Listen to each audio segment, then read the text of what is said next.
That movie sucked. I kind of liked it. Movie Night Crew Network. I recoiled at the taste, because I was expecting apple juice. It wasn't that at all. It was chocolate chip cookies. Liquid cookies. And not just any cookies. My mom's homemade blue chocolate chip cookies. Buttery and hot, with the chips still melting. Drinking it, my whole body felt warm and good, full of energy. My grief didn't go away, but I felt as if my mom had just brushed her hand against my cheek, given me the cookie the way she used to when I was small, told me everything was going to be okay. Before I knew it, I drained the glass. I stared into it, sure I'd just had a warm drink, but the ice cubes hadn't even melted.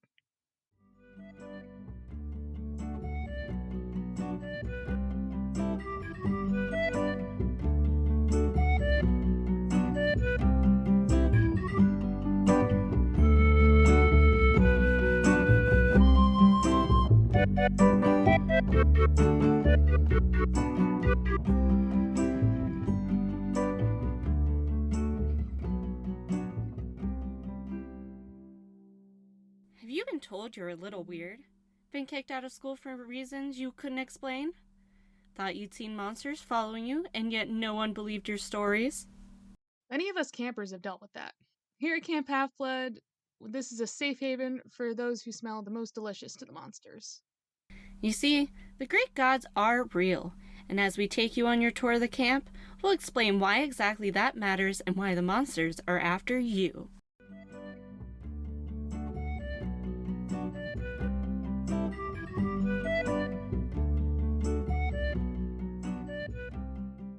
Welcome to Of the Eldest Gods, where we discuss Rick Riordan's role as our godly parent.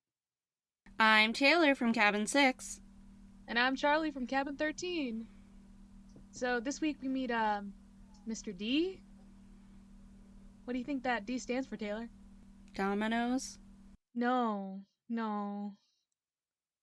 Stands for, Richard, actually. Oh, okay. The D is silent. Thanks. The D is... Sounds about right. Mr. Dick. Okay. What was this chapter about, Taylor? Oh, well, if you did not do the reading this week, that is okay. Percy finds himself in a strange room, coming in and out of consciousness. He sees the pretty princess girl again, but she insists on asking him too many questions he doesn't know the answer to. I'm sure that'll never come up again. When Percy finally wakes up completely, he is sitting out on the porch with Grover, waiting nervously nearby. Grover gives him the Minotaur horn and a lovely drink that tastes like chocolate chip cookies. He finally gets up and meets Mr. D, or Dionysus, and Chiron, formerly known as Mr. Brunner. Princess is there too, and we finally get her name, Annabeth. Mr. D is a less than kind host and eventually leaves with Grover in tow. Chiron gives Percy a long, confusing explanation about Western civilization before revealing his true identity as a centaur. And that's what you missed on Glee. Did your teacher ever just randomly become a centaur? Not yet. Wait, you are the teacher, though. You are the centaur. But I'm also a college student still, too. Well... But I'm in a virtual program, so theoretically, my professors could be centaurs, and I wouldn't know. Yeah. You wouldn't know. If I find out, I'll let you all know. So hard to tell who has the bottom half of an animal these days. Yeah, I could have one right now and you'd never know. Oh, I know what that ass looks like. Alright, so you want to give us, what is it? Why the fuck are we this week? Yeah, this week is Why the Fuck Are We? Yeah. Still... I know we're on the northern side of the Sound, or of Long Island. That's about all I could figure out so far about where we are. So, why we are, this week, we find out that Mr. D is in time out. The first time he ran into this conundrum was during the Prohibition in the United States. This was a constitutional amendment. The 18th Amendment was like, hey, nobody can buy, sell anything alcohol-wise, which is like Mr. D's whole thing. He's a fan of alcohol. Surprisingly. So his, like, entire business has just collapsed. Really?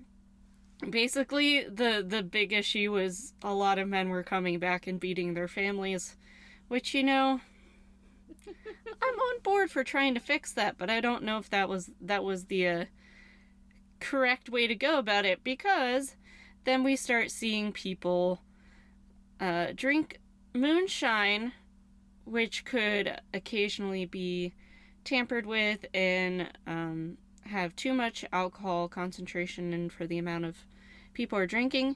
And then they would drink things like fucking wood alcohol. That's how you die. Don't drink wood alcohol. Oh my god. That's like the entirety of the Prohibition, is people still wanting to get drunk, but they are doing bad things in order to get there. There's a good book I read called The Poisoner's Handbook, and it's about the Jazz Age in New York and the foundations of forensic medicine. And, like, half the book is people being dumb because of the Prohibition. It's also the only amendment to ever be repealed with another amendment. So the 21st Amendment says bye-bye to it because it did not go well, didn't stop alcoholism. People sort of needed the alcohol to get through the Great Depression because sadness. And it hasn't ever been brought up again as a thing we should go back to. So I guess Zeus decided that wasn't a good enough punishment, so instead he just gives Dionysus some time here on Earth, stuck without being able to drink, instead of making it so the people couldn't drink. That was where Zeus's mistake was. At the end of the day, don't drink fucking rubbing alcohol. Oh, God. Yeah. Guys. She's going off. You don't understand how dangerous certain alcohols are. If they're not the ones approved by the people to be drank, well, that works too. Don't start with wood alcohol. Hey, guess what? Guess what, Taylor? I just don't drink alcohol. Okay, that's fine. I'm okay with that. I may just not start at all, so. I'm very passionate about how dumb people are. And then you had, like, the mob and the mafia getting involved, and people getting shot over, like, the illegal alcohol trade. But then the rich people could still get alcohol because of underground speakeasies that were just for rich people and could still get the stuff from overseas. And then there was, like, the smuggling trade. You know, the Prohibition was just... Zeus did a big dumb. It only made things worse. Yeah. That's the motto of the podcast. Well, fuck Zeus. Stance. That is, the official of the eldest gods stance on that. Motto, stance. I don't fucking know. I couldn't think of words. I think it's both. It's both a stance and a motto. I mean, our other motto is we're doing our best. If Taylor would stop getting hurt. Yeah, can Taylor stop getting hurt? Can that be an option? Alright, on this week's Untitled Myth Corner, I have many things to go over. And one thing that we got a little snippet of in this chapter is Nectar and Ambrosia, which is the food and drink of the gods. Fun shit. Ooh. This is the stuff that Percy drank, and it tasted like chocolate chips, or chocolate chip cookies. Blue ones, though. I want to know how it tasted blue. Is he a synesthete? I can't say that word. Maybe he can taste the food dye. Maybe the blue food dye has a specific effect on the cookie. I don't know. Because if you think, like, baking is such a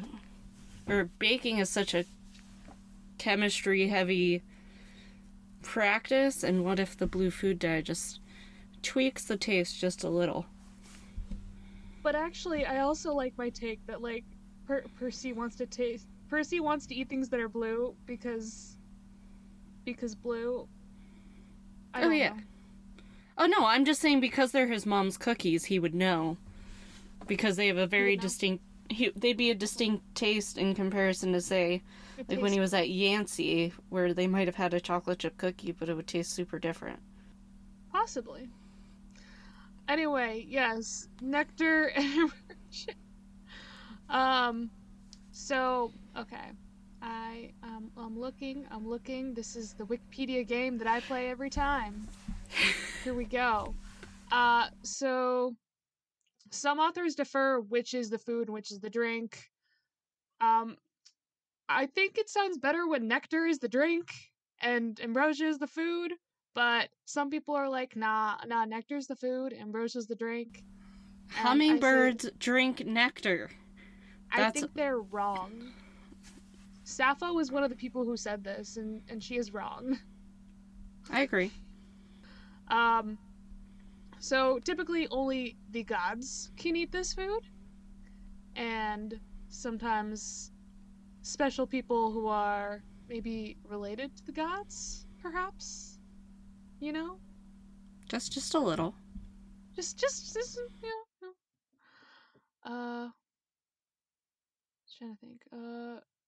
Because people don't get. I was trying to look to see if people got fed that in the myths and like became gods, or if it was just that you have to already be.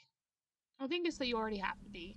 You have to have some kind of link to immortality to be able to eat it and not die, perhaps.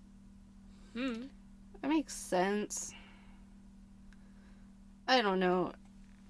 That's just one thing that I think has too many open-ended questions. What? Just like what it actually does. Like, could too much of it just incinerate a half-blood? Oh yeah, definitely. Could it affect That's been their... said.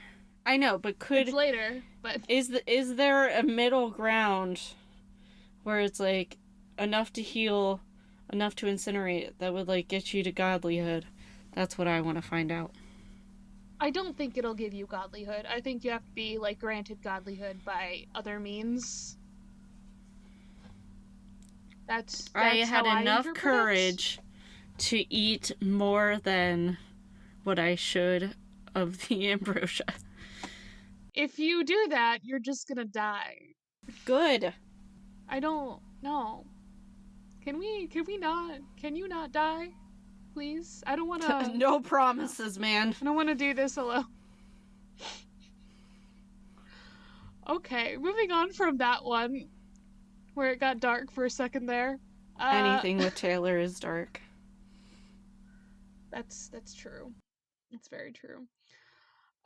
Okay, so other fun thing we have to learn about is we meet Chiron in this chapter. Woot woot. And fun fact, his name means hand. It just means hands. I don't know why. Alright. And so Chiron is a centaur. We'll talk about centaurs in more detail someday. But for now, all you need to know is that they have a horse's body, except for the head. And where the head should be, it's a person's torso. A man's torso. So they are technically insects. Yes, they are technically insects. Insectors? But then again, I think you need an exoskeleton to be an insect. We don't know what they have. That's true. We don't know. I have nothing more to say there. So sometimes, of course, though, Chiron is depicted in a slightly different way. Just like with the weird satyrs that had, like, the human legs and just tails and big dicks. Chiron is sometimes depicted as just a person, but then with, like, half of a horse attached to his butt. I am He has two not a butts. fan. I am an He has unfan. 2 butts. Unfan. Why the fuck did somebody think that was appealing? But the thing is it's like most of the ancient Greek depictions of him, like visual depictions of him, have him that way. I hate it. I really, really hate it. I am on board with your hatred. It freaks me the fuck out. I want to say that's to like, because I feel like most other centaurs aren't depicted that way. Let me just look at that for like 2 seconds. I feel like it's just Chiron who's really I've never depicted seen as, it with another one. more humanoid, and I'd say that's to like put him more on the level of people, which is like, so like his job in mythology is to be a trainer of heroes. Who is he the trainer of? We got Achilles. So many. We got like Jason. We got Perseus, and sometimes Hercules. Sometimes. Also Dionysus in some of the myths. Yeah. We'll get to Dionysus. We will get there, Taylor. Don't you worry. I am so excited. Oh, Ajax. I always forget Ajax's. He's a guy who exists, yeah. Yeah. But the other big thing about oh yeah, wait, I forgot. Important thing, Chiron's parents. He's the son of Kronos. So that makes him Zeus, Poseidon, Hades, Hestia, Demeter, Hera's brother, and probably other people. So many other people. But important thing, he's like, his siblings most of them are Olympians, so that's kind of cool. And his mother is a nymph. Good question which one it is.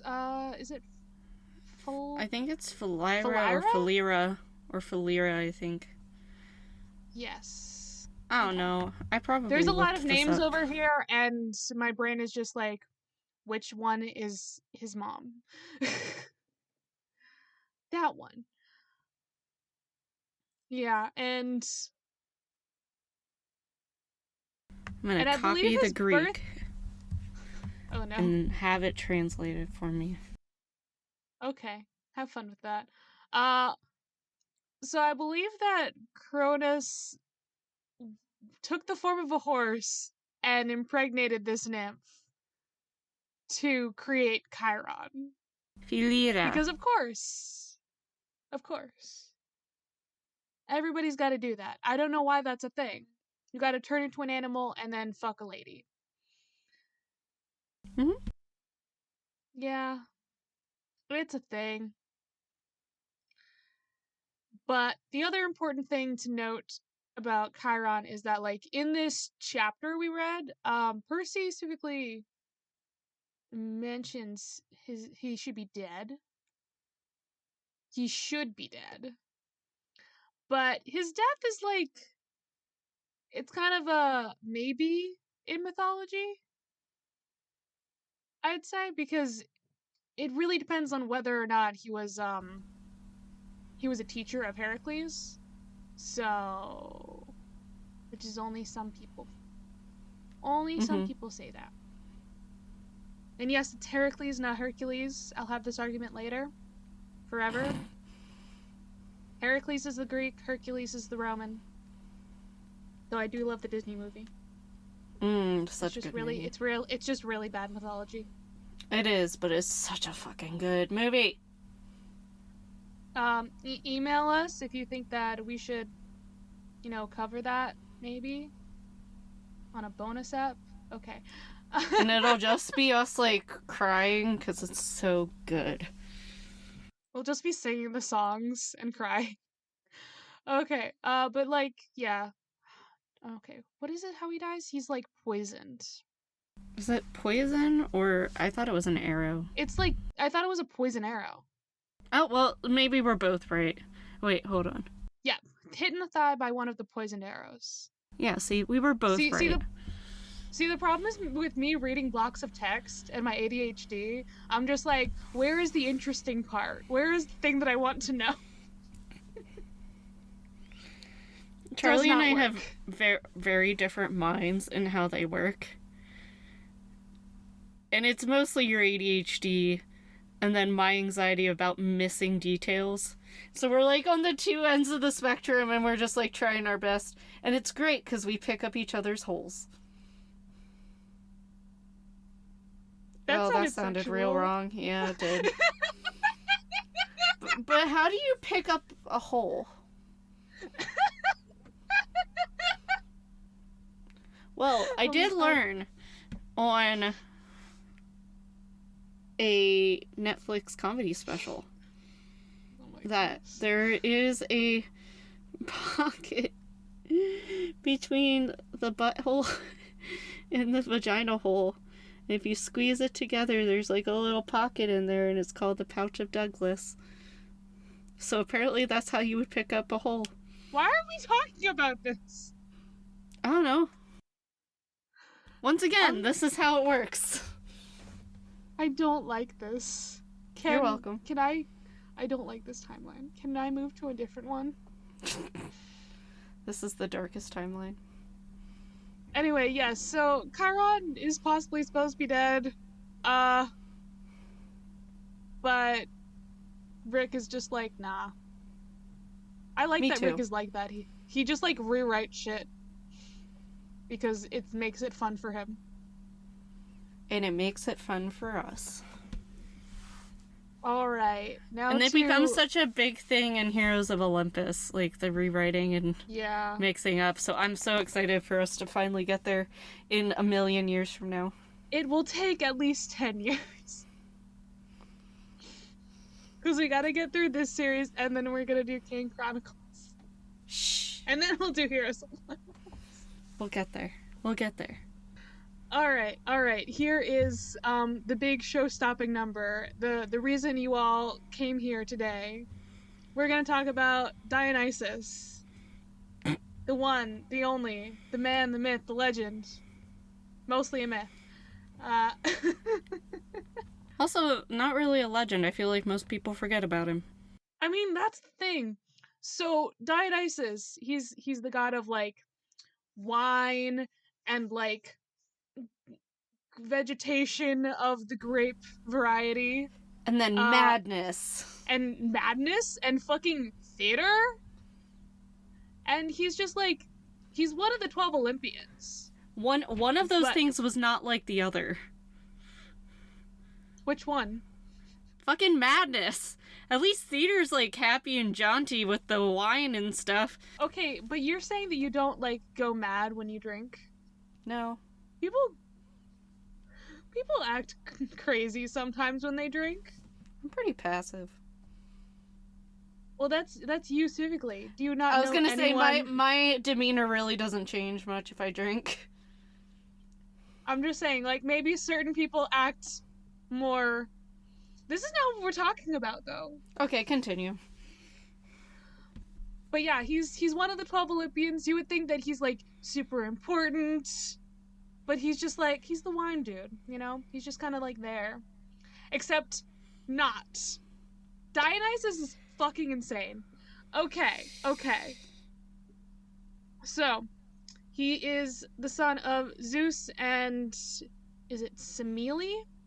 Is that... I think that's correct. I'm gonna go with Semele. And I love this. Wikipedia is like, first birth, second birth. He's just... this man. I also like how that part is so far down on his wiki page. His fucking, like, all of his links on his wiki page is just so fucking long. I almost didn't see that there was, like, the birth section, because I was too busy looking at all the other shit. I mean, if you just look at his epithets, you're here for a while. We're gonna try not to be here for an hour just talking about him, though I would love to do that. Bonus up on Dionysus. He's just us reading his Wikipedia page and just saying And being like, the what fuck. the fuck? Okay, so, yeah. So, son of Zeus and Semele. Oh, okay. I'm seeing now why it's the first birth and the second birth. Because the first birth is the other version of him, which we'll get to eventually. Yes. So I'm gonna read the second birth part where it's so yeah.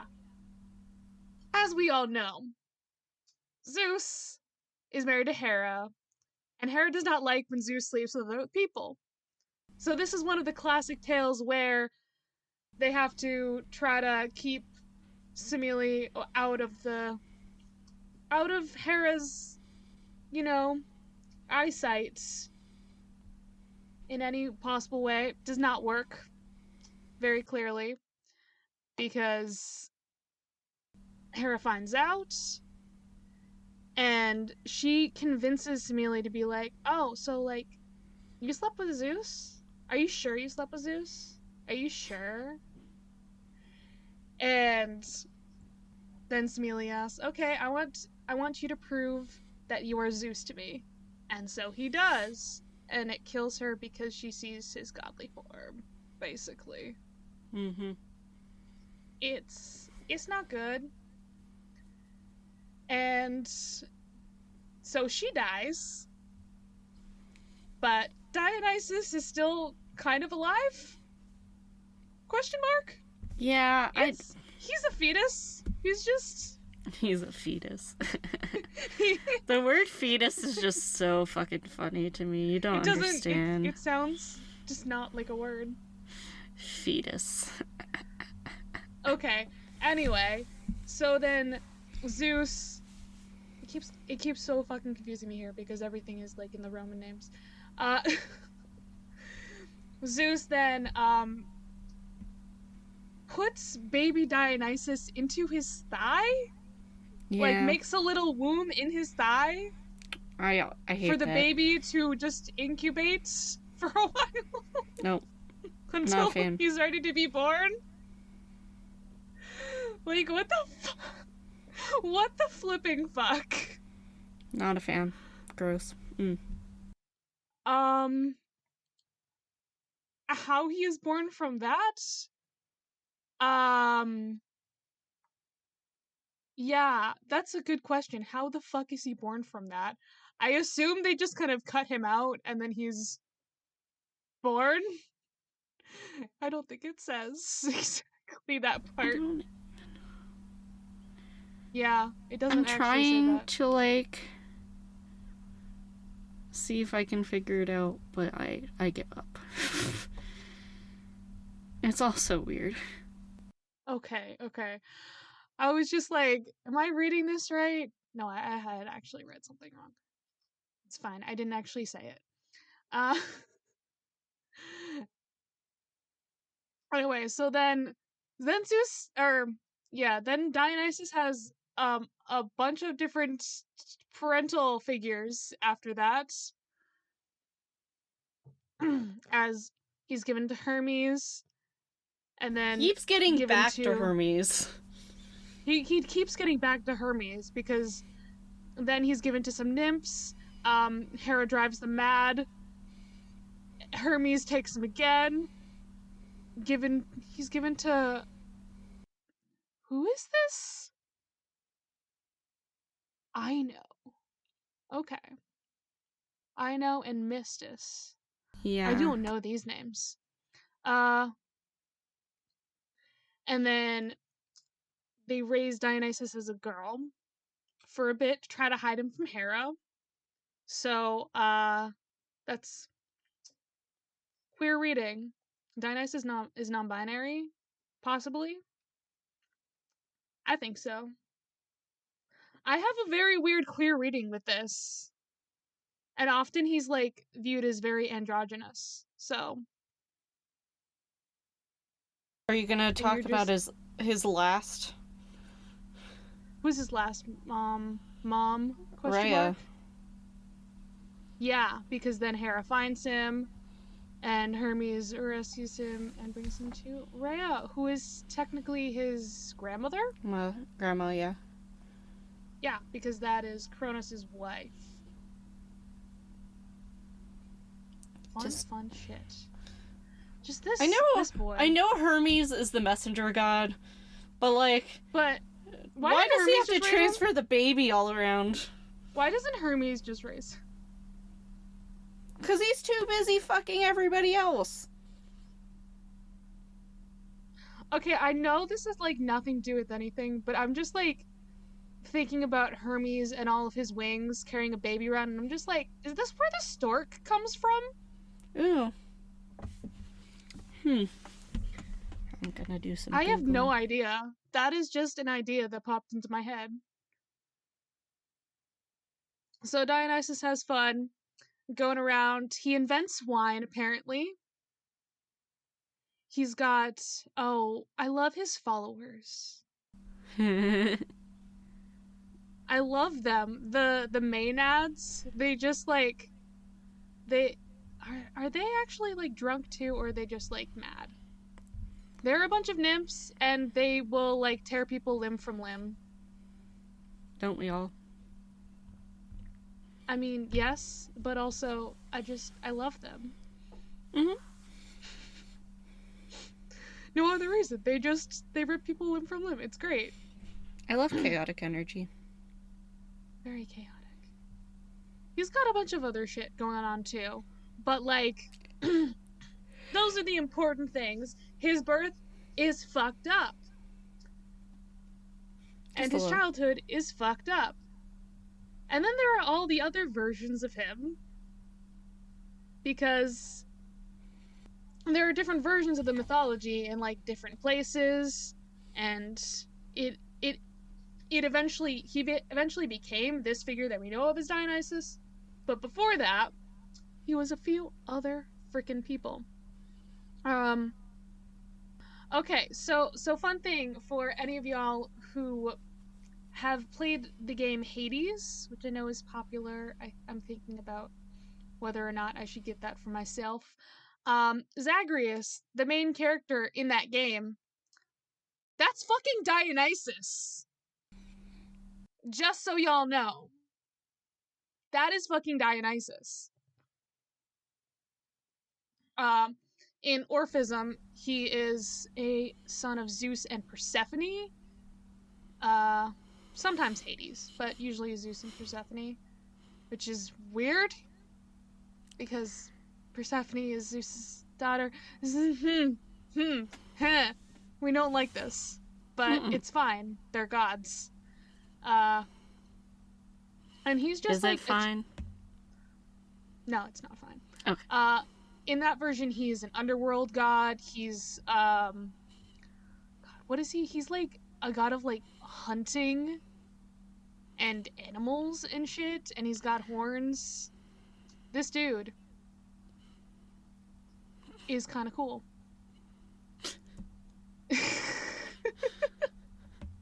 And I think that's where like Dionysus gets his weird stuff about being a god of like death and rebirth. It's from his other aspects from before, where he was more linked to the underworld and death and shit. Another version of him, which is basically this, it says on here that it's basically identical with Zagreus, who is Iacchus, who is minor deity. Okay, yeah, so that's where I was missing it. So sometimes he is a son of Demeter, or a son of Persephone, or just Demeter's husband, I guess. I don't That one's know. weird.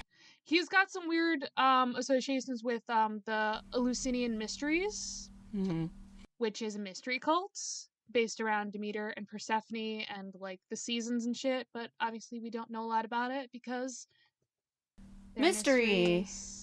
It's a mystery cult. We don't know all this shit because they kept that shit very, very tightly kept secrets. Yeah. Huh. It seems like Herodotus had a really big part in the Iacchus. Oh, where is that? appearance of Dionysus with the Eleusinian cult. Fun stuff. I just want to know why everybody is Dionysus. I have a meme for this. I think a friend made it for me when I was, like, researching this one night. Yeah. It was great. I literally just looked up different gods and I was like, why are they all Dionysus? Okay.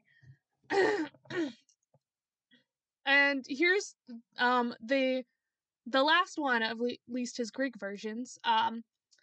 Phanes, also known as Proto Jonas? Protagonus? I can't fucking say it. Taylor, help me.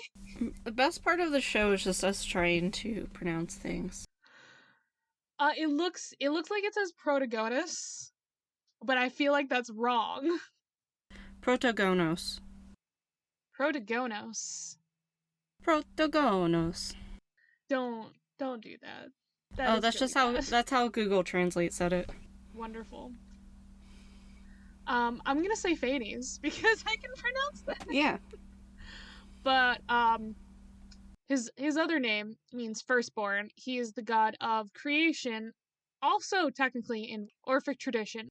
And Orphic tradition is just like fun because he's a deity that emerges from the cosmic egg and basically gives people their souls. It's interesting. Did I do that right? I'm wondering if I got that mythology. I'm just saying shit here. Moral of the story, fucking Dionysus, right? Fucking Dionysus. Yeah, it literally says, like, on the bottom here, like, he's sometimes called Dionysus, Phanes. Dionysus Protagonos, Phanes. Dying and rising god. Yeah. Why? Yeah, if you go to the Dionysus wiki page, you'll be there for a while. Just go to the Dionysus wiki page and read everything. That's it. I'll link it, guys. I'm here for you. Also, the reason I know, like, the Zagreus thing specifically, though, is mostly because of an overly sarcastic productions video. I will send Taylor the link for that for the show notes. Because they talked about him for only 20 minutes, and they didn't even talk about Phanes being a version of him. I do love that all of the versions of him are, like, androgynous. We got that queer people. We got queer Dionysus. I love it. Other small fun fact, as I'm going to finish this up, because we need to talk about the fucking chapter. So Bacchus is not technically his Roman form. Bacchus is his Latin name. It's Latin for Dionysus. Liber is actually his Roman form. Which I feel like a lot of people fall into that of like, oh yeah, Bacchus, that's his Roman, because, you know, the Romans technically use that name for him, but like it's Liber. Liber is his Roman name. Charlie gets real hot under the collar about this sort of thing. I do. I'm still mad about Hades. Pluto is not his Roman form. But are you your Roman form? Yes. Okay. I mean, I be Roman. Yeah, I'm actually, my phone is roaming right now. I'm not in the US. Did you? Oh, damn. JK, I'm in the US. I am in my home. We don't leave. We don't leave our homes. I will probably rant about the Hades thing another time. But for now, many times. Let's try to talk about the chapter because we've been recording for like 40 minutes. Okay, so on to I play Pinochle with a horse. Okay, so he just keeps having weird dreams and barnyard animals killing him. Yeah, the rest wanted food. That's pretty normal. Are they asking for chimichangas or enchiladas or any sort of Mexican food? Because now I just assumed Gerber likes all of them. I mean, possibly.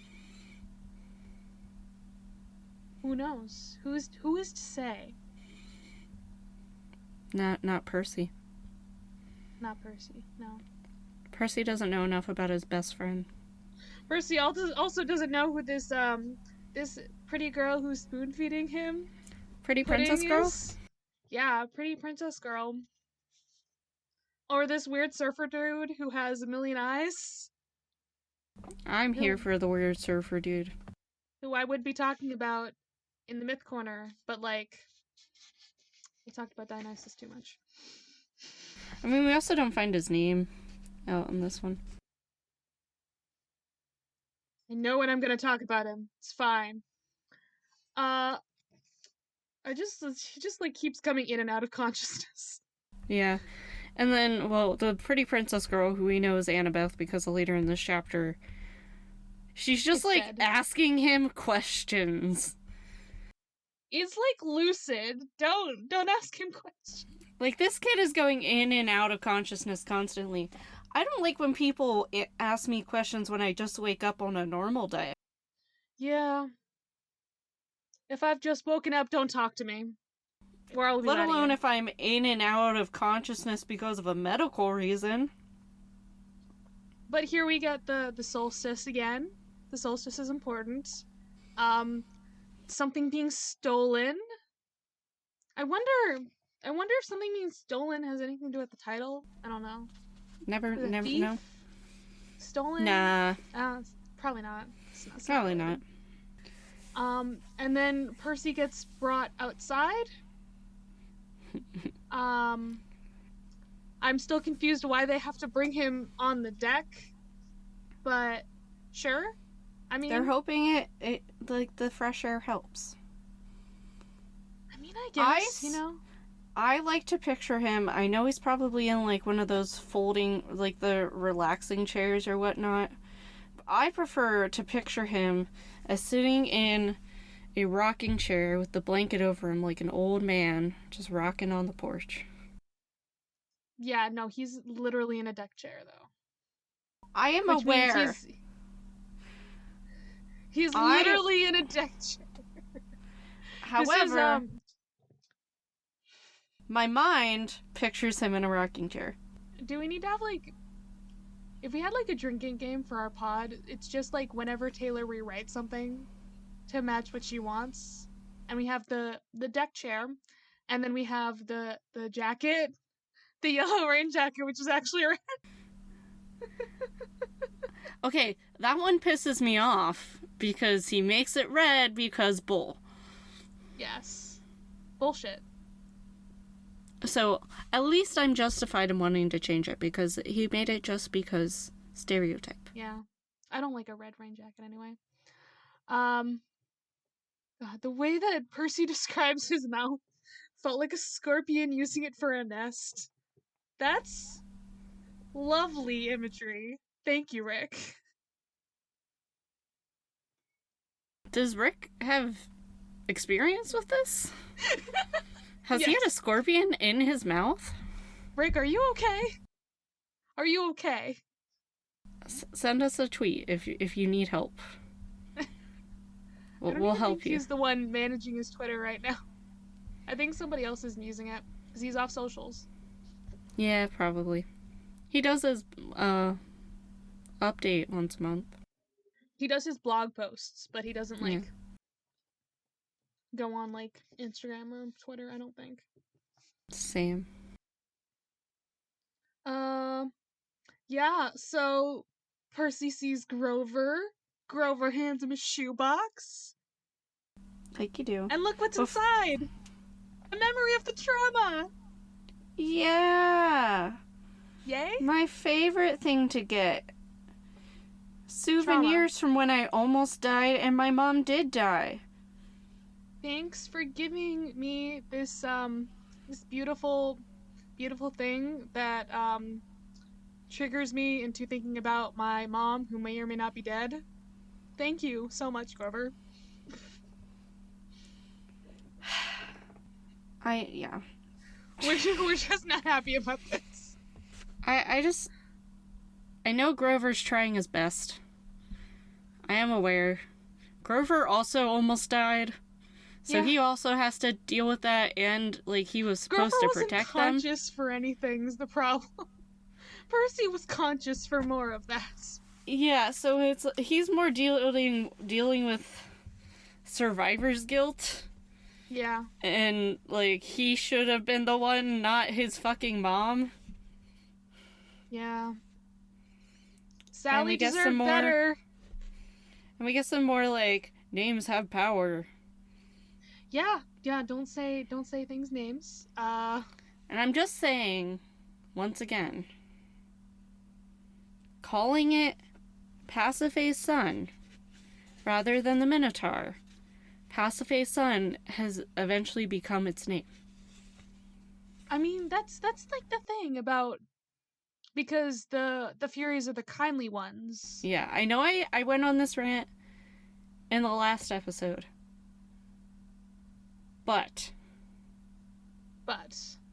it makes me mad. Yeah. It's just, names are weird. Names of power. That's it. Percy is sad about his mom being gone. Grover is, like, also sad. very, very sad. Poor Grover. I'm a failure. I'm the worst satyr in the world. I like how it says he's stomping his foot, which is like, you know how animals will stomp their feet a lot in, like, frustration. Mm-hmm. And so it's interesting to me, like, you really start to see his animal side in that moment. As his shoe comes off and you see that there's a fake foot inside and he's actually got a hoof. Dun dun dun. And then he says, "Oh, sticks." Which is the clean way of saying, "Oh, shit." Are you saying that Styx is full of shit? Is that what you're trying to say here? I mean, if they could use names, I would say, "Oh, Minotaur." Bull. He's a bull. It's like saying bullshit. Yeah. Another bad joke by Charlie. It's better than a bad joke by Taylor. At least you put, like, emotion into your voice. I didn't know you had bad jokes. I am all a bad joke.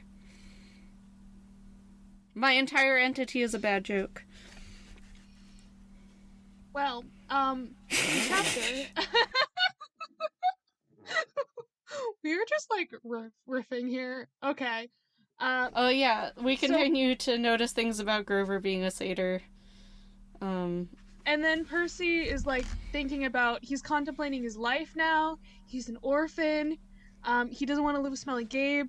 He's contemplating, like, just living on the streets. Because that's better than Smelly Gabe. This boy. I like how he thought joining the army by pretending he was 17, first off, would work. This is such a 12-year-old mindset. Second off, better than Smelly Gabe. This is exactly accurate to what a 12-year-old would think. So, side story here. Before I was born, my parents did a lot of foster care, and this one kid that was staying with them decided he was gonna run away. So Mom's tactic was always to, like, pretend like she was gonna help them pack and get, like, really happy about it and just be like, "Fine, I'll help you pack. I'll pack you dinner and I'll help you." And then it normally would diffuse the situation because the kid would get pissed that she'd want to help. They want to do the opposite. This kid specifically stopped and just yelled, You're a goody two-shoes!" And this is what made me think of it, because they don't understand. They don't. We also get Grover once again saying, "That's my job. I'm a keeper." Yes, you are, Grover. You're a keeper. Real keeper there. He plays Quidditch? Yeah, he does, actually. Okay, cool. Which house is he? I'm guessing Hufflepuff. Oh, no question about it, but maybe that's a bonus episode for another time. Okay. Wink, wink. As this is auditory and you cannot hear us wink. I wink a lot. It makes Charlie feel threatened. Yes, that's how I feel threatened. In their defense, I also wink at my boyfriend all the time, and he also thinks it's creepy, because I do it quite often. See, I will wink at other people too. But when someone does it to me, then I feel threatened. That's how I know it works on other people. See, it doesn't bother me, and I think it's funny. Okay, so Grover's having all these issues, and he helped Percy get this drink. It looks like apple juice. Yeah. But then it's like the liquid chocolate chip cookies. So I guess we know that, like, nectar looks kind of like a goldenish drink. Which I think is what I expected it to look like. Yeah. I expect anything associated with the gods to be, like, goldish. Unless it's Artemis. And then the fact that Percy's like, oh, I should have let you have a taste. But Grover can't drink it because he's a satyr. He's not part immortal. Dun, dun, dun. If you hadn't realized that Percy's part god at this point in the book, I don't know what you're doing with your life. Yeah, if you've gotten this far and you didn't know, I am not even sorry about us spoiling that. I feel, is that not on the back? I feel like that should be on the back. Percy's it's not. The back has a lot of spoilers. Yeah, it does. Honest. This is the first time I'm reading the back. We're not going to talk about the back. That actually, I feel like it has spoilers for literally everything. This is a lot of spoilers. Don't read the back of your book. Don't read the back of your book. If you want to stay unspoiled, don't read the back of the book. I spoiled myself. Who writes those? I don't know. We should talk to our friends who do publishing things and be like, is this how that should be done? Shout out to our movie night crew network pals. Hello. This is a test. Oh. I thought you were saying hello to me. Goodbye, Taylor. Who writes the back covers of books? Oh dear. We're on another tangent time. Tangent time. Tangent time. That's the new jingle. I just made it up. Some of them are the author. Some of them are marketing teams, depending if the author wrote a good one. It's all about the marketing. I'm gonna blame the marketing team then. He finishes up and they head on out to meet Chiron and Mr. D. And Percy feels like he could throw Nancy Boba Fett 100 yards. Our last time. Bye, Nancy Boba Fett. No, we do see her. We hear her name. One more time. One more time in the next chapter. One more time. And then never again. She's erased from existence. So Percy's he's gonna hang on to his souvenir because he'd paid for it the hard way. God, just hugs so it. Dramatic. But if I'm a 12-year-old, my mom just got murdered, and then I had to kill off the monster that killed her. I guess. I know. It's just. Percy and then he's queen. looking around, and everything's beautiful, and there's cool buildings and people playing games. And it's so great looking at the dichotomy. And guess who's on the porch? We have two men that I may have talked about earlier, and the princess girl. Princess girl. Can we just call her princess girl from now on? Don't even use her name. Annabeth Chase is no longer her name. Her first name is Princess and last name Girl.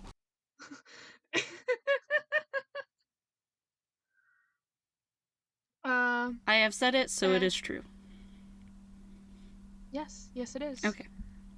Do you love how Mr. D is described? Do we love it? A cherub Would who's you- turned middle-aged in a trailer park. And he could fit in with Gabe's poker buddies, so... But that he could have out-gambled his stepdad. Yeah. This is the beautiful, wonderful Dionysus. What a man. The man, the myth, the legend. Well, mostly a myth. Hello? So he sees Chiron. Yeah, and you already know Chiron, and then Percy just, like, blanks out that he's Chiron, because he keeps calling him Mr. Brenner. And everybody else is calling him Chiron. Sounds about right. It's sort of like in Lord of the Rings. Lord of the Rings spoilers. Mary Clay's already gotten that part, so it doesn't matter to me. The hobbits in Lord of the Rings have a hard time calling Aragorn because they meet him as Strider. So throughout the series, they often still refer to him as Strider because that's who they met him as. Yeah? Although Percy learns, Are you saying that Chiron is Aragorn, son of Arathorn? we can read the whole That's all I can remember of it. Isildur's heir, etc., etc.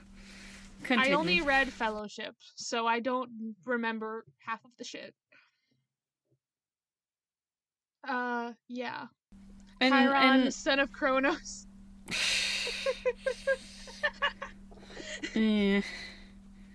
So, yeah. they try to make Percy play Pinochle, which is not a game most people know how to play. So the fact that Mr. G gets mad about him not knowing how to play Pinochle... It's a word I didn't know how to pronounce until Taylor said it. And I only know because my parents played Pinochle a lot when I was a kid. I don't know how to play it. Couldn't tell you. I just know how it's pronounced because of that. It's a betting game. That's all I'm getting from this. Yeah. Yeah. I want to know why they're playing that. Why don't they just play poker or something?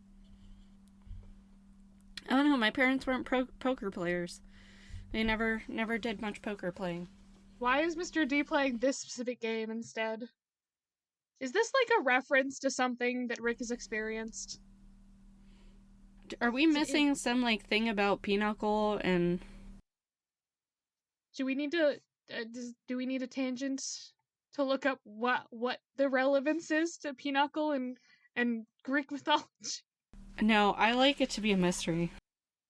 Okay. It's the Pinochle mysteries. We'll just Pinochle mysteries. That can be a bonus episode. We try to learn how to play Pinochle. Please don't. It'll be great. Listeners, please don't. I don't want this. Send an email to us if you want us to learn how to play Pinochle. Or if you know how to play Pinochle and can teach us, that'd be even better. I don't like this timeline. Okay, so, Mr. D is, he's not a stranger to alcohol. And Percy can tell this. He's been hitting happy juice. and it's funny because then you find out he wasn't hitting the happy juice. That's just his general state of being. Yeah, that is. Annabeth is kind of introduced for 2 seconds, in this where Mr. Brenner / Chiron is like, this is the girl who nursed you back to health, Percy. And, I want to know why she's the one who nursed him back to health. There are more qualified people to do this at this camp. Oh. Yeah. Chiron, the satyrs. Yeah, the Apollo kids. The Apollo children. Mostly the Apollo kids. You would think they would be at the top of the list there. But, like, why is Annabeth doing it? Also, I guess that's a spoiler, but, like, you know, Annabeth, she's not a child of Apollo. That's all I'm saying. She should not be the one who's nursing Percy back to health. She's also not a satyr, in case anybody wonders. No, she's not a satyr. Sadly, satyrs are only boys, as far as we know. Yeah. Real dumb there. Go back to our episode where we talked about satyrs for a while and got freaked out. Yeah. I just want to know why this 12-year-old girl is, like, so important here. Because she's Percy's age, and she's, like, a healer who should not be a healer, and she wants to know all these things. I'm just confused by Annabeth. I guess it's there's so much. She only gets more confusing over time. She really does. I guess you could say it's so, like, Percy interacts with her more, so we don't, like, introduce her for plot device. Things happen. Plot device. Yeah. I think it's just so that she's more developed by the time they actually do things with her. You know? Yeah. So, they explain to Percy why Mr. Brenner is there, or Chiron. Wow, now I'm doing it. And we find out he convinced the old Latin teacher to take a leave of absence. So at least we know that person wasn't just locked up somewhere or killed. We don't know what happened to... I mean... the old math teachers. I mean, we know what happened. They were just convinced to go away. Just like the math teacher before Mrs. Dodds. I still don't know how the third math teacher, I should say, came in. Who the fuck is Mrs. Kerr? I still want to know. That's the other greatest mystery of the pod. True. Maybe she's a nymph. Maybe they just, like, hired a random nymph. Be like, here, you're gonna stand in because you don't have a human here. Yeah, I think that's what our overwhelming decision was at the end of. I've forgotten. It's been a while. I think episode 2 we made that decision. It's been a minute. I don't remember what's going on here. I don't remember life in general. But the fact that Percy was so special that Chiron had to come to the school, not just Grover. I wonder what that means. Who knows? We never will. We missed the famous line that Annabeth says. You drool when you sleep. Oh, you drool in your sleep, yes. Very, very important plot thing. I just had to mention it. So yeah, Grover's also playing Pinochle. And Percy is... he's being sassy to Mr. D, and Mr. D is also being sassy. It's great. The you drool in your sleep thing, I do this to Joe all the time, because I have a worse, like, ability to fall asleep at night. I can take a nap like that, but falling asleep at night is really hard for me. So I give reports to Joe when he wakes up about what he was doing in his sleep. Because that's where our relationship is. Joe just sounds interesting to me. The more I learn. Joe is the best. I'm a big fan. Me too. Okay, moving on. Sorry, I thought I should share fact that we're going so fast in this episode, like, right? We're just breezing along. Yeah. Okay, but like not a lot happens. They're just kind of like sitting around and explaining shit. This is exposition. Yeah, This is where we get to the gods are real. The Greek gods. Like the ones you learned about but weren't paying attention to. But God, capital G God, that's metaphysical. I don't know if she understood that I was doing a reference. Oh no, I heard you. Yeah, Big G, as I like to call him. Metaphysical god. I am Big G. We established in the Discord that I am God now.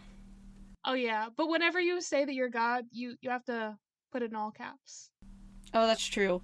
I am God, capital G, capital G, capital O, capital D. Which is an entirely different... Yeah. I'm talking about Big G, where it's just the G that's capitalized. Yeah. But lowercase g... Now those Those are real. Okay, but he's technically not saying that, like, Big G isn't real.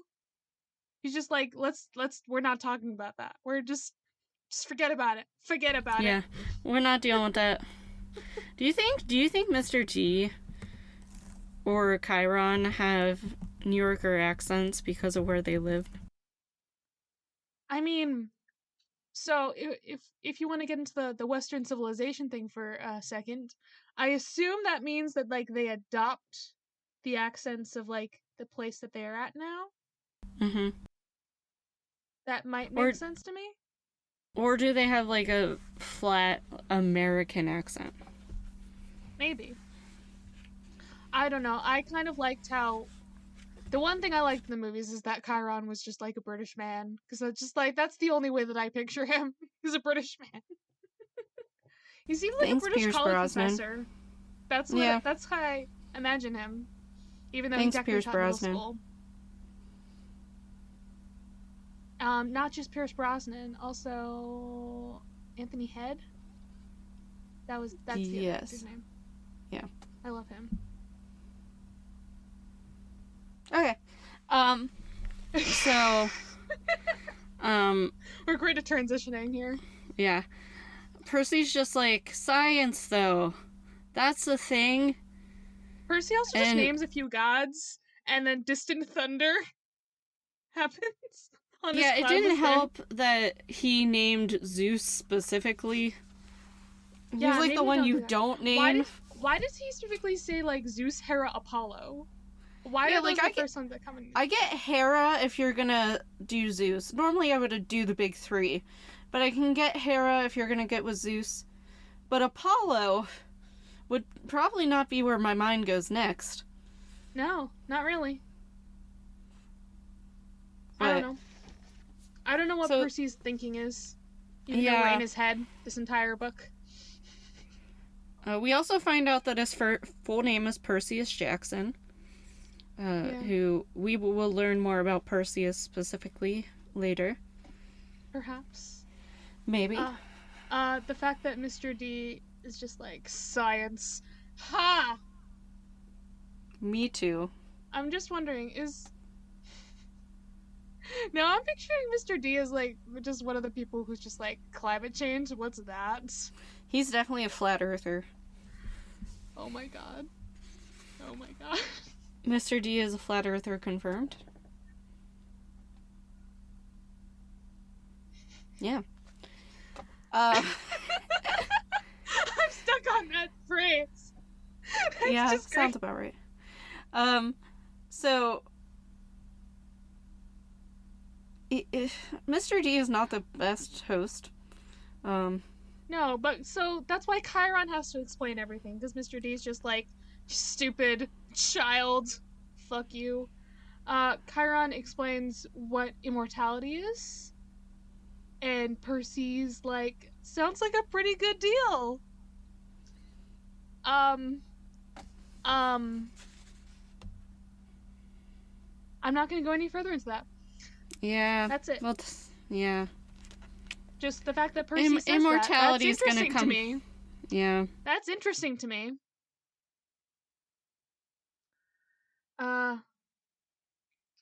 And Chiron's like, so if you were a god, would you want to be called, like, a myth? Does that sound good to you? And she's like, yeah, no, you're making me angry. Why are you making me angry? I don't believe in gods. I like how up to this point we still don't know it's Dionysus. No, we still don't. That's like another page before we learn that. Yeah. And Mr. D tries to drink some wine. And Chiron's like, your restriction. This is where we hear about the Prohibition thing, because he has to drink Diet Coke. Why is he drinking Diet Coke? At least treat yourself. You were gonna have some fucking wine. He wants the cancer-causing sugar substitute in Diet Coke. I mean, if you're a god, you can deal with it, I guess. Yeah, he wants to live on the wild side. I mean, he does wear leopard print, so. Yeah. So yeah. He over time, Percy just keeps like putting these little bits and pieces together when he finally is like, oh shit, you're Dionysus. And who did you think I was? Aphrodite? And then he's like, you're a god. Yes, child, a god. You? And that just fucking Dionysus broke. I love this imagery where Dionysus like shows him all the things that he would do just in his eyes. And the dolphins is my favorite thing. I love the dolphins. You know why dolphins are there? He turned people into dolphins. That's it. Fine with me. Wouldn't you turn people into dolphins if they were annoying to you? Yeah. I feel like dolphins are the next closest thing because they're the only other animal that has sex for pleasure. I was gonna say they're annoying and chatty. Oh, that too. I can't make dolphin noises. I used to be able to. I don't want to attempt. Because then that means later me has to cut that out. So finally, Mr. D and Grover get up. He sort of drags Grover with him because of his problems. But wait, I like the fact that Mr. D is like pissed at Percy, and then he thinks he wins the game, and then Chiron actually wins the game. But Mr. D is just like, fine. He doesn't get mad at Chiron. Because Chiron's the only person he can't retaliate against in this camp. I mean, he could turn him into a dolphin. But I feel like Chiron has some sort of... But I feel like Chiron has some sort of protection from the other gods. I want to know. So, we don't know I don't know if we know how long this camp has been here. I assume at the least however long the gods have been here, possibly as long as Americans have been here. But who was the camp director before Mr. D? Because Chiron is just the activities director. Yeah, I don't know.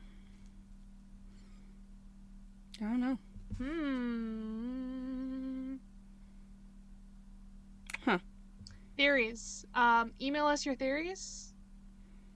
And then Chiron's just like, don't worry, Dionysus is just sort of pissed about his assignment. Yeah. And then we learn about Western civilization. Okay, here's the rant. Taylor, go. Yes, here's Taylor's rant for the week. I've been waiting for it. We know... Chiron says that Mount Olympus and the gods move to wherever the heart of Western civilization is at that point. So, when we start getting the myths, of course it's Greece, and then it moves to Rome. Then he mentions it goes to places like France and Germany and England, and then to the US.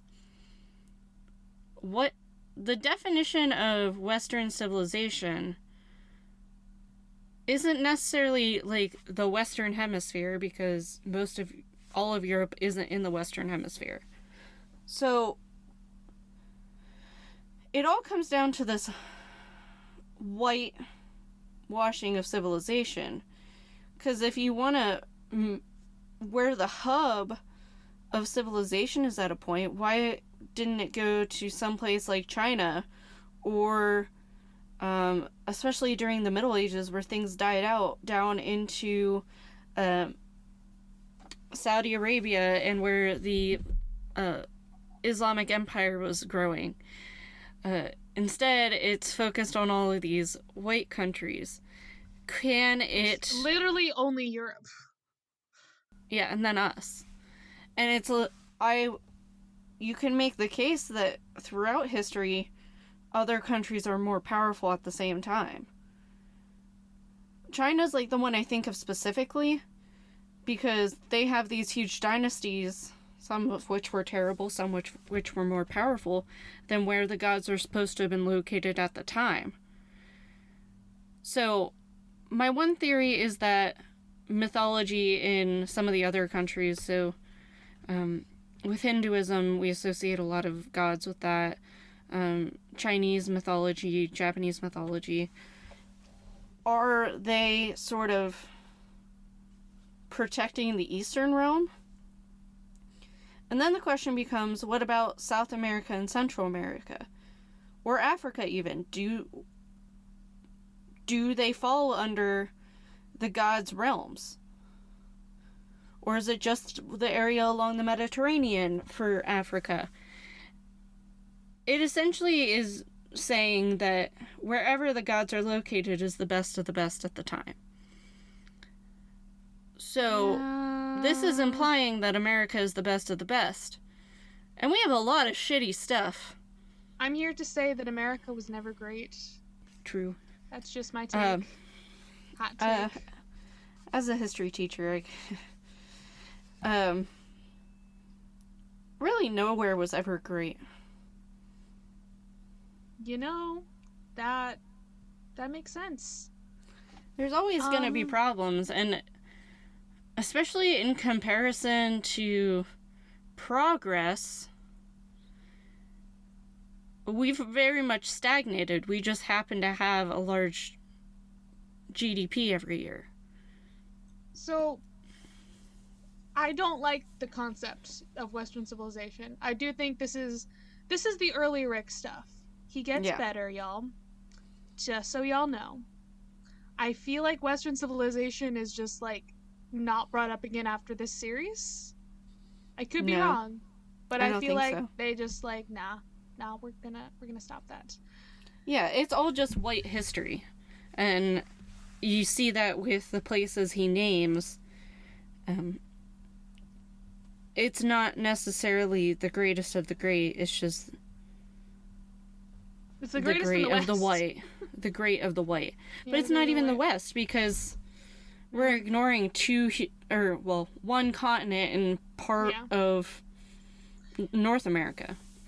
Well, it's also all very clearly been in the northern hemisphere. I don't think anything was ever in the southern hemisphere.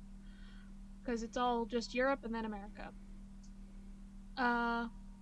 Yeah, so it's not great. Like I said, I do not like that. I do like the thing of like, oh yeah, like the gods have always had like their influence kind of thing. That is something that I do like. If you want to be like, oh yeah, like maybe the gods like did a holiday here. Like, you know, they just kind of chilled in England for a bit and that's why that shit's there. I don't know. Yeah. You know what I mean? If you want to just say the gods moved to America, just cut out the Western civilization bullcrap. And be like, the gods just moved here because they wanted to. No other explanation necessary to me. I don't need an explanation. Yeah, because then you begs the question, how long have they been in America? Because America didn't really become a world superpower until, I would argue, World War II. I feel like they insinuate that the gods have been there longer. Once again, Prohibition, that was the 20s. Yeah. Yeah. So it's like, maybe you can make the argument for World War I, but again, basically up until the World Wars, I would associate probably Great Britain was still being the biggest superpower. So, and Germany to a point. I don't think this is spoilery, but I feel like later on it's insinuated that they've been here at least as long as the Civil Wars. Because if you read these books, you can tell that Rick kind of has a thing for the Civil War. I don't know why. That's true. We do know that they were here for the Civil War. So have they just been here since the founding? Maybe since 1776, because that is like the quote-unquote birth of America, even though it's not the birth of America, or not really. Yeah. I mean, the Revolutionary War didn't even start that year. It started the year before. Some people even started in 74. I don't know. I just know Western civilization sounds dumb. It sounds like... What's it called? Manifest Destiny. Yeah. That's what it makes me think of. Yeah, I just wanted to bring that up, though. Like, it's a very... It's gross. Rick. Yeah. Please never bring it up again. Yeah. Appreciate it. Thanks, bud. It's interesting to me, though, because Egypt is considered part of Western Civ. If you're taking a Western Civ class, you get, like, Mesopotamia and Egypt included in it. I feel like that's where it, like, starts. It goes from those, and then it goes to the whiter people. Yeah. It just gets like, progressively whiter. Yeah. I don't know. So then they just sort of wrap up this conversation, and Mr. Brunner steps out of his wheelchair. Yeah, he does. And he's got a horse's ass. The end. I will say, I do think, like, I don't think they said it in there, but, like, the gods going to Egypt makes sense for some things in mythology. Because there are literally Greek and Egypt hybrid gods that exist. Well, I would say almost the Egyptian gods going to Greece. Because a lot of them are established earlier. And then going back with Alexander the Great's peoples. But there's literally a tale, I don't remember which person wrote it, but it's a Greek story of the gods fighting the giant Typhon, and they all turn into animals, and they all go to Egypt. And that is supposed to be the thing of, like, oh yeah, that's why all the Egyptian gods have animal heads. That's literally a thing. Yeah. I'm not gonna say that that's correct, but that's like a little, I don't know, that would have been like a fun little thing to throw in there, I don't know, somewhere. Sorry. There are literally like some Greek and Egyptian hybrid gods, which Rick might go into in something, somewhere. Later, maybe? Sure? Question mark? I mean, I've read it, but I don't think you have, so. In which one? Staff of Serapis. Serapis is literally a Greek Egyptian god. That makes sense. I have like one last comment about this chapter. Because we totally blazed over the wood nymph that Dionysus Oh yeah. was not allowed to bang. Was that Zeus's girlfriend on the side? I mean, theoretically, everybody is Zeus's theoretically, girlfriend. Everyone is, but Zeus typically is like, she's off limits. So my thinking is that Zeus's side girlfriend that he doesn't want anyone to know about, but also his son got with her, twice, I think is insinuated. Yeah. I don't know. This better be one irresistible. You know, wood nymphs, they be sexy. Mm-hmm. Not like that wood alcohol. Fucking wood alcohol! Don't drink it! That's how you die!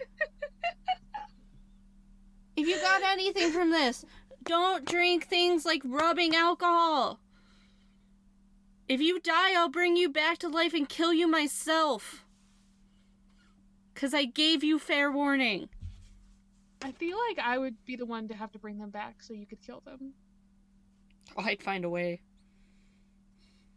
Have fun with that. She's just giving me scary eyes now. This is great. Plugs? Are we at plugs? I do have a plug. This week I am plugging Horrible Histories, which is the fucking best show. It's a BBC show. You can find it on Hulu. It's this group. They do, like, sketches about historical events, and they also have a song every week that is a parody of, like, a type of music or a specific song itself. And yeah, I use it a lot in class, but there's a lot of there's a whole segment called Stupid Deaths, and it's one of my favorite things in the world because it's just the Grim Reaper dancing around and making fun of people for dying in dumb ways, and I love it. Dumb ways to die. So fucking much. Dumb ways. And I've watched all of the episodes available on Hulu, so you should go do that and have fun with it, and then tell me what your favorite song is. Mine is Charles II, the King of Bling. What's your plug? Nice. I don't know. I don't know. Can I follow that plug up? Yes, I can. I'm gonna plug the Librarian franchise, which is a fun thing that I love. I just recently rewatched it. So it starts out with 3 movies, and then it goes to a TV series, like a few years later. God, was it like 10 years later? Now I need to remember this shit. It was later. How about that? A time in the future, yeah. Yeah, the last movie was like 2008, and then the show was like 2014. So it was a time. It's about mythology and history, and I think the TV series gets more into like the sci-fi-ish stuff. But basically, there's the librarian who has to like keep all the magical items of the world safe, so that like people don't use them and fuck shit up and take over the world. Because basically every time somebody's trying to take over the world. Sounds about right. You know, it's just another Friday, another apocalypse. You know. Yeah, it's a fun TV series. The movies are definitely very early 2000s.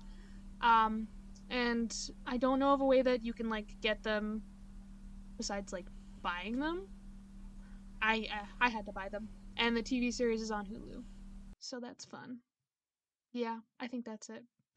You sure? No, That's fair. You're Charlie. I'm never sure. Yeah, because your name is Charlie. Yes. Yeah. You can't be sure if your name is Charlie. What is happening? Because your name is not sure. It's Charlie. Taylor. Yes. Yes. You didn't say yes a third time. Yes. It's all right. Get out of your fucking closet.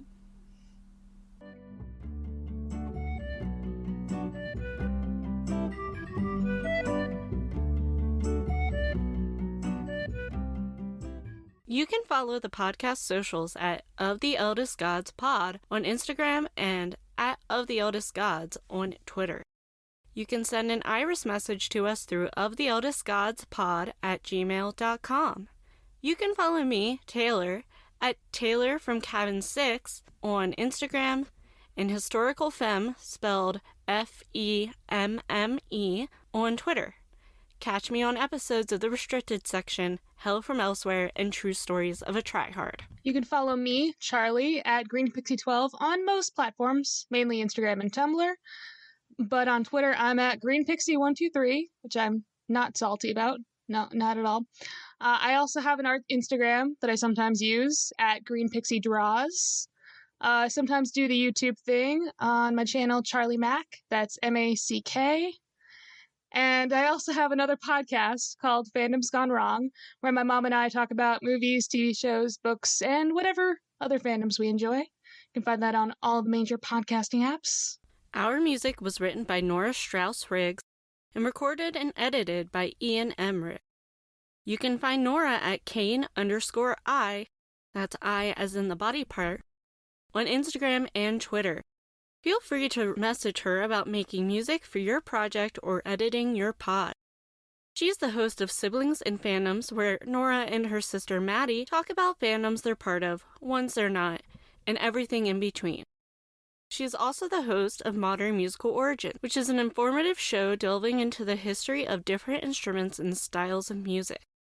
You can find both of those pods on all the major podcasting apps. We are proud to be a part of the Movie Night Crew Network, which features the Restricted section, a chapter-by-chapter Harry Potter pod, with lots of spoilers all the time, and the Movie Night Crew. Join some friends as they react to some terrible, some meh, and some really great movies. What's up, potheads? It's me, your host, Christina. Welcome to the Restricted section. No, we're not in Hogwarts. It's like a metaphor. Do you get it? Like, we're raunchy, and we get drunk, and we make sex jokes, and we have an all spoilers all the time policy, so, you know, it's like the Restricted section. I've been told that explaining jokes makes them funnier.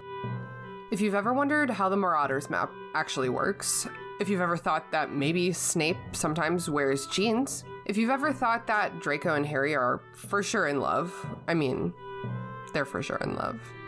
If you've ever had a hard time deciding who you'd rather bang, Bill or Charlie, obviously Charlie, then this podcast is for you. You don't even have to do the reading, we'll do it for you. Catch the Restricted section every Wednesday wherever you get your podcasts, and find us online at Restricted Section Pod.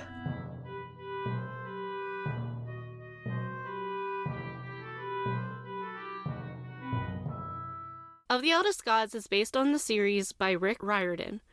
Right now, we are discussing Percy Jackson and the Olympians. Remember to follow us on your favorite podcatcher and meet us back here every Thursday.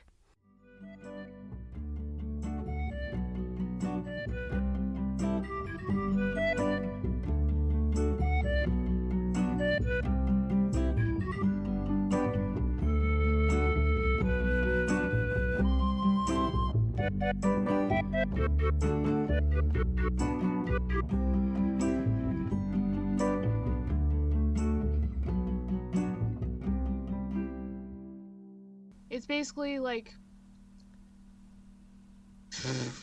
I lost my train of thought entirely here. We're thriving. Trying our best. That movie sucked. I kind of liked it. Movie Night Crew Network.